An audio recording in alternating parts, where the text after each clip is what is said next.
Satyabhama institute of science and technology, Chennai.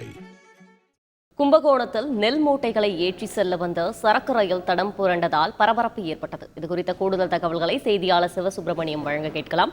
வணக்கம் சிவசுப்பிரமணியம், ரயில் தடம் புரண்டதற்கான காரணம் என்ன? இது பற்றின கூடுதல் விவரங்களை பதிவு செய்யுங்கள்.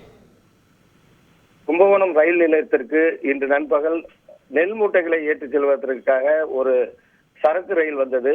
அந்த சரக்கு ரயிலின் இன்ஜின் மயிலாடுதுறை நோக்கி திருப்பிய போது தண்டவாளத்தில் இருந்து 2 சக்கரங்கள் கீழே இறங்கியது. அந்த தடம் புரண்ட சம்பவத்தினால் ரயில் பெட்டிகள் அப்படியே நின்றது.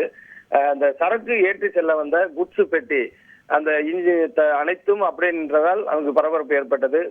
உடனடியாக ரயில்வே துறை உயர் அதிகாரிகளுக்கு தகவல் தெரிவிக்கப்பட்டு தற்போது அந்த அதிகாரிகள் அந்த பகுதியில் ஆய்வு செய்து வருகின்றனர். 10க்கும் மேற்பட்ட அதிகாரிகளும் 20க்கும் மேற்பட்ட தொழிலாளர்களும் இதனை சரி செய்யும் பணியில் தற்போது ஈடுபட்டு வருகின்றனர். இதன் காரணமாக டால்மியாபுரத்திற்கு ஏற்றிச் செல்ல தயாராக இருந்த தொழிலாளர்கள் நெல் மூட்டைகளை ஏற்ற முடியாமல் தற்போது அங்கு தவித்து வருகின்றனர். இந்த பணிகள் இன்று மாலை நிறைவடையும் என எதிர்பார்க்கப்படுகிறது. தொடர்ந்து தற்போது அந்த தடம் புரண்ட இன்ஜின் சக்கரங்களை சரி செய்யும் பணி நடைபெற்று வருகிறது. விவரங்களுக்கு நன்றி சிவசுப்பிரமணியன்.